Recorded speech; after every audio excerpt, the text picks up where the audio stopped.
Hey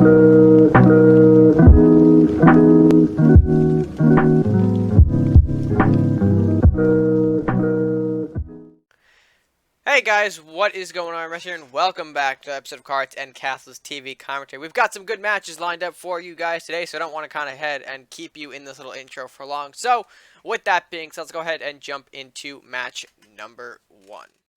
Alright folks, and match number 1, it's been a bit since I've popped in on the TV, so I mean I decided to kind of throw my hat in, and here I am, rocking the Viking Druid, taking on Super Benane 2. Hopefully I think I pronounced that right. But also rocking the Viking Druids. Let's go ahead, jump into the match, see where things go.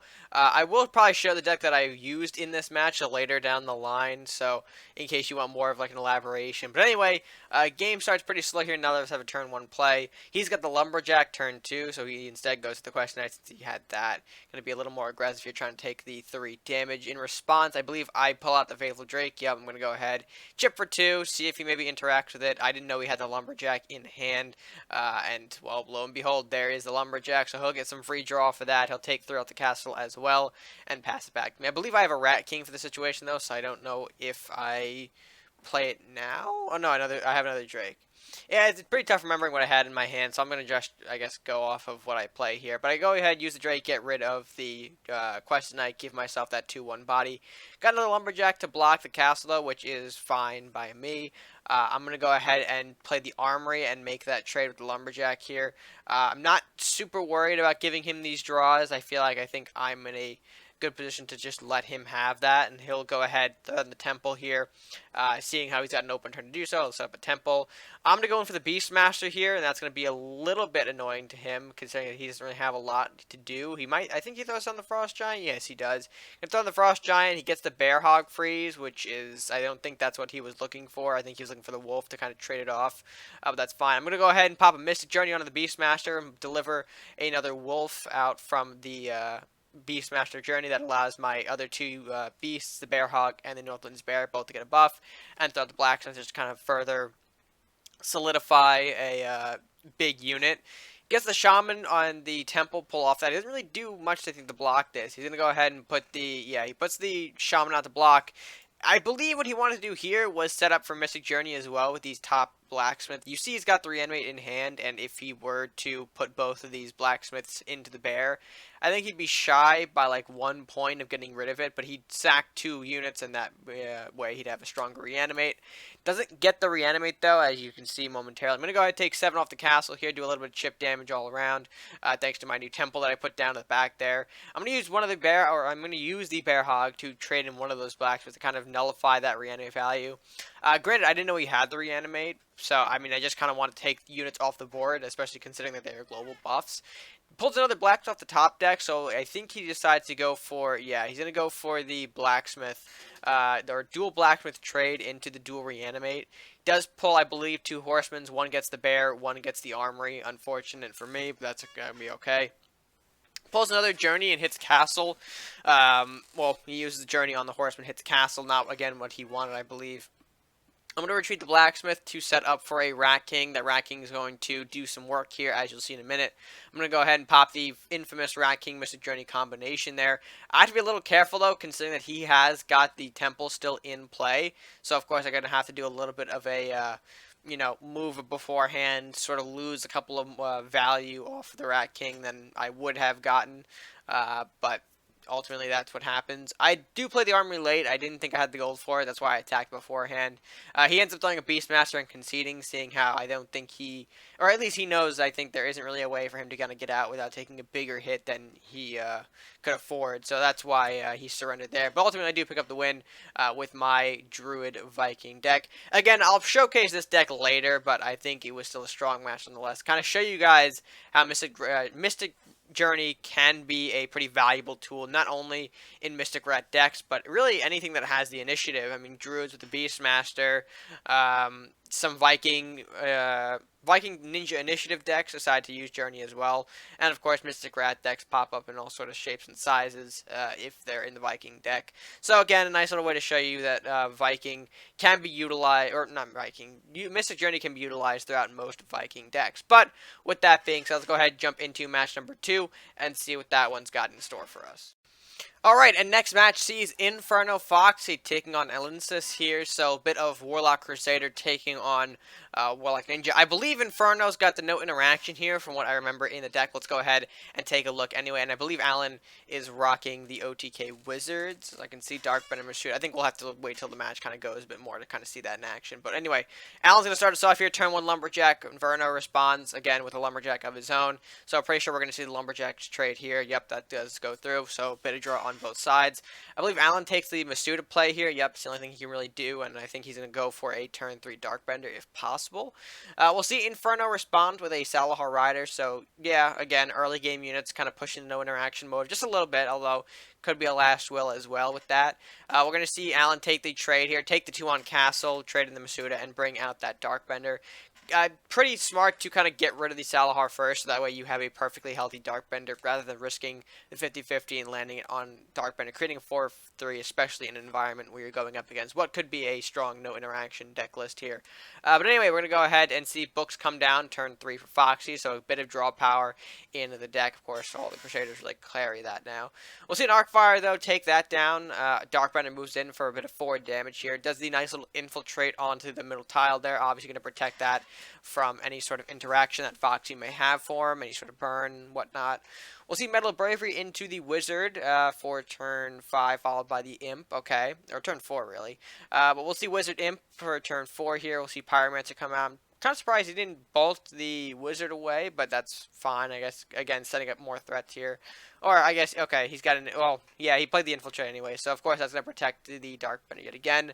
Unfortunately, Imp does hit the Darkbender in for 3, so, I mean, if he had, well, I guess he didn't have the Dragon's Fire available, but if he had something like, maybe Flamestorm or, nah, well, that doesn't work either. Anyway, I'm getting off topic. We're going to go ahead and see a little bit of healing done on Inferno's side. That's going to, of course, restore the castle for all of Allen's damage.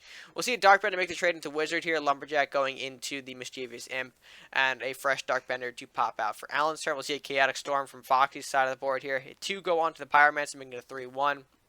I think he wanted that more onto the Darkbender, because, yeah, we'll see an Incinerate there. And that's kind of foretelling me that Dragon's Fire is inbound next turn here, and I think Allen knows it too. We'll see Pyromancer go ahead and hit 3 on Castle, knowing that he might not be able to use Pyromancer in turn 2. We'll see a Blue Fire Bolt, though, hit the Darkbender, followed by the Tarius Files, so again, not Flamestorm, but still very close to it. We'll see the Wizard come out from Allen. He's running low on units here. He's going to end up throwing the second Pyromancer out as well. And, of course, continue to chip away at the castle a little bit there with the Pyromancer that's already up on the board and weakened. Inferno decides to go ahead, though, and bring out the big boy. That is Craxus. So that is certainly devastating, especially if you're Allen, considering that your burns aren't really going to work against that. I mean, you have Flamestorm, but that's about it. I think he might have, yeah, he definitely has enough here. So Pyromancer plus Wizard plus Flamestorm does take out the Craxus, but not before giving Inferno some more Tarius draw, which is, you know, great for him, considering that he probably has more things like hands. Maybe other Arbiters in there, I'm not super sure, but we'll see. We'll see a Flamestorm come out finally from Inferno's side to clean up the rest of Allen's board here. Darkbender moves in, plus Flying Book, so Inferno looking to kind of clean this up here. Allen's got some stall, though. I mean, Dissipate will probably see come out now. Maybe Fear as well to kind of push away the books. Yep, there go the books. Going to go ahead and put those all the way in the back there.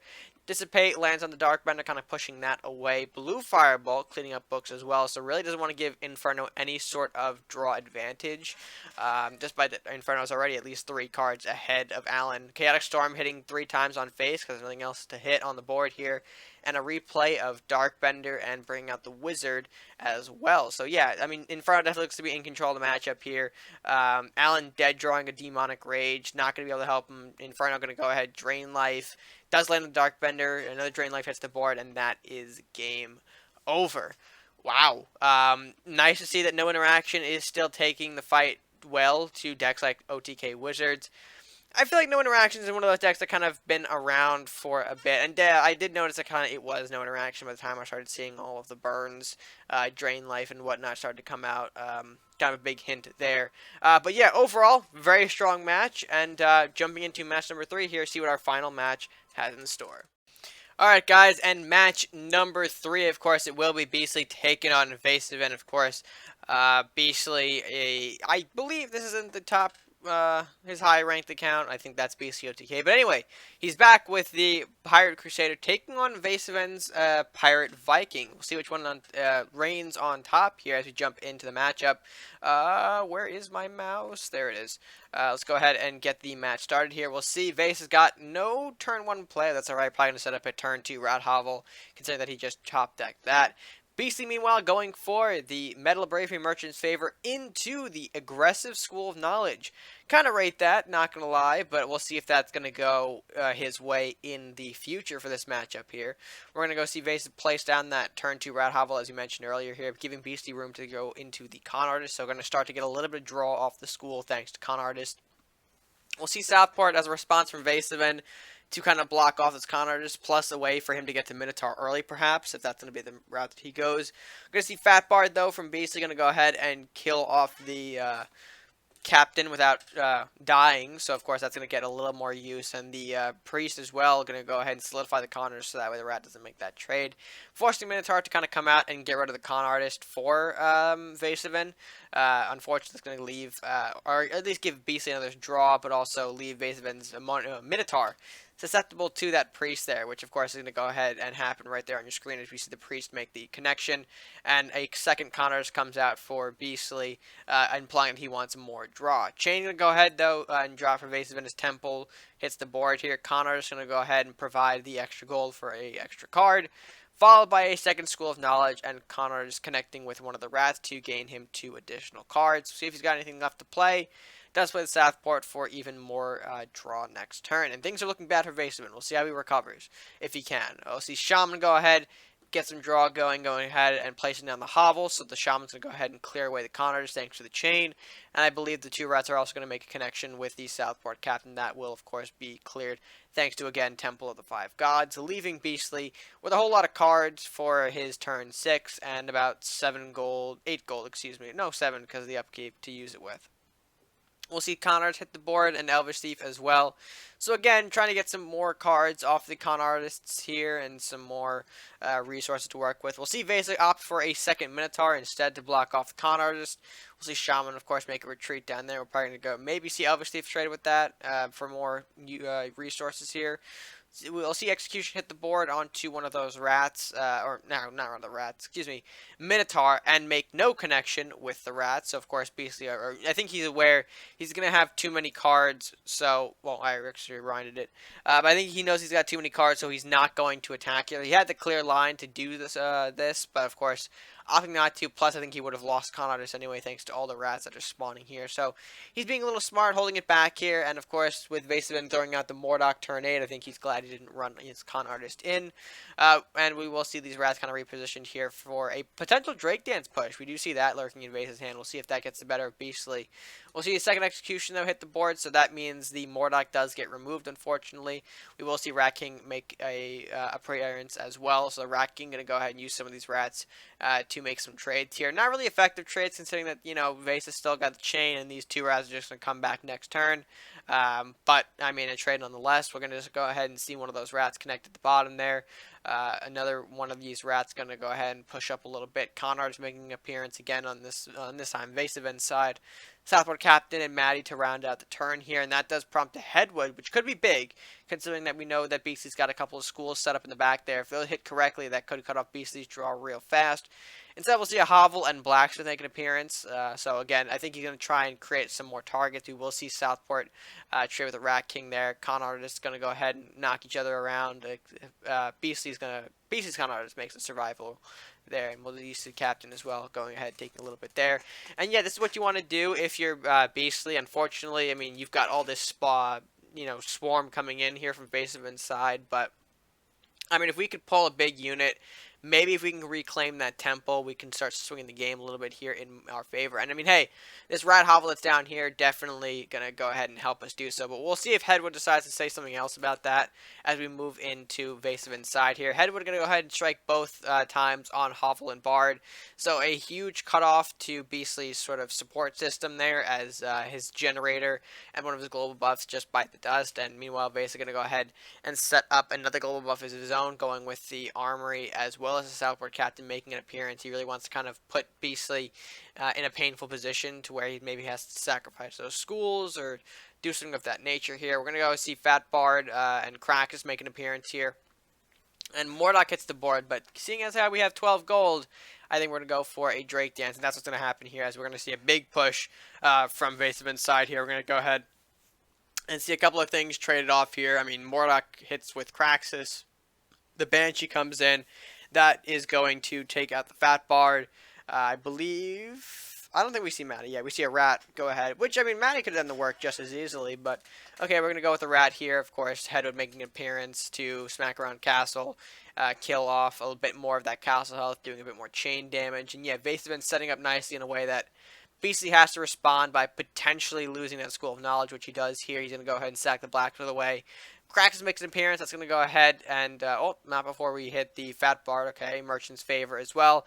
Going to go ahead and hit for the, hit Headwood, get rid of it. Bard forced to make a trade, which also ends up getting rid of the Krakus, since that 1 health does disappear with the Fat Bard. And yeah, vesaven's got this match pretty much on lockdown here, as we see. He's going to move in all of his forces, but doesn't really get an opportunity to, as Beastly lays a surrender there, and victory goes to Vesa. Overall, very nicely done there by vesaven. I mean, I do have to applaud Beastly's early aggression with the school and how he was able to kind of utilize that, going from the school to the con artists to kind of gaining a lot of resources. But it seemed like his deck wasn't really prepared to take down the swarm that double hovel could produce. I mean, we started to see a little bit potentially of it, but I mean, that, hovel that Beastly threw out was immediately shot down by Headwood, which was just unfortunate. So, unfortunately, Beastly not able to pick up the win. Vesa does pick up the win instead. Congrats to him for picking that up. And yeah, with that being said, I think that was our last match for the day. So let's go ahead and move to close out this video. Alright, folks, and with that being said, I hope you guys did enjoy this edition of TV Commentary. Let me know what you guys thought of the match by leaving your thoughts, of course, down in the comments section, as always. And while you're down there, if you haven't done so already, be sure to like the video if you did enjoy it. Share it with your friends, and of course, subscribe if you are new or haven't done so already. It's the best way that you can show your support here to the channel, just by clicking that subscribe button at no additional cost to you. And, yeah, with that being said, guys, that's going to do it for me for now. So, until next time, stay gaming.